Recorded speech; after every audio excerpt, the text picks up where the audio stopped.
Hey guys, I got some cases from Harbor Freight and I wanted to share with you a real quick comparison on the size so maybe you could get a feel for what radios you could put in cases like this, because reading specs on a website isn't always the easiest thing to do. This is the Apache 4800, the yellow one, and this is the Apache 2800, the orange one, because, you know, color matters. You can get these in a variety of colors off of their website, and interior on the yellow is 17 3/4 by 12 3/4, that's kind of tight. And the depth is 4 inches to the top of the bottom foam. On the orange one, the dimensions, and they do have the pick and pull foam. I took it out of here just to make it easier for this video. And you can customize that however you want. These are, the orange one is 12 inches wide and 9 inches deep. And let's go with 3.5 tall, and then there's some compression in the top and in the bottom. Again, the bottom layer and the top layer of foam are left in here. When you are putting stuff into these, don't fall over.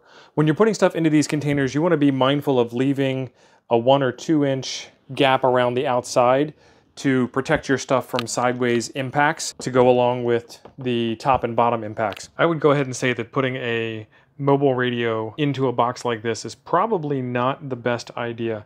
You can see there's only the radio and the power cord in here, and there is 0 room for any kind of protection. So it's the 28 or the 48, and so if you do wind up wanting to put a bigger radio in, you're going to need a bigger case. The little one is probably really good for like a QRP radio station. So that is the Xiegu X6100. There's room for a battery in there. There's room for the microphone, room for some accessories that you might have in there.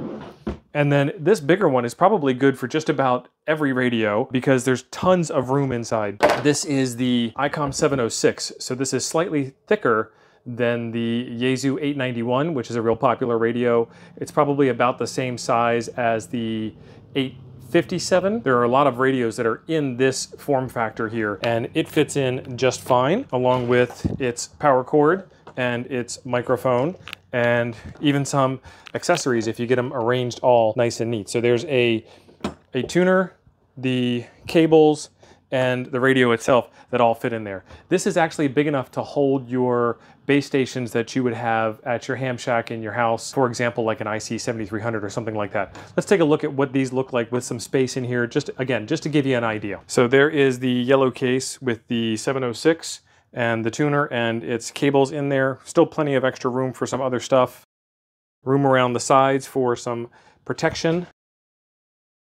And then keep in mind there's also some depth. So if you wanted to, for example, you could put all the cables in the bottom row and then put the tuner on top in the top row and still have plenty of room inside of that case. And again, this case is plenty big enough for a base station type of radio in addition to a mobile radio like this or any of the Yaesus that are in that same form factor. And then the little orange case, there is a ton of room in here. Still have plenty of room for your radio and some accessories like a microphone, etc. So again, just to give you an idea of how much space there is, I might even go one size smaller than this for a QRP style radio. But these cases are fantastic. They are extremely well built, nice sturdy plastic, locking tabs. They stack very well. They have clips that lock down. They have the breather hole on the front. They're waterproof with a nice gasket around the outside. Just a quick video to give you some size comparison between the two cases, the big yellow one, the 4800, and the little orange one, the 2800. There are bigger cases than this and smaller cases than this also, but I feel like these are two of the more popular sizes, and I just wanted to give you kind of a visual representation of what it looks like on the inside. I hope that helps you out. These are available at your favorite Harbor Freight store, either online with shipping is how I got them, or you can walk in person and come out with more than 2 cases, because who can resist most of the stuff they have there. There is a video right up here I think you'll enjoy next. Thanks for being awesome. I'll see you over there.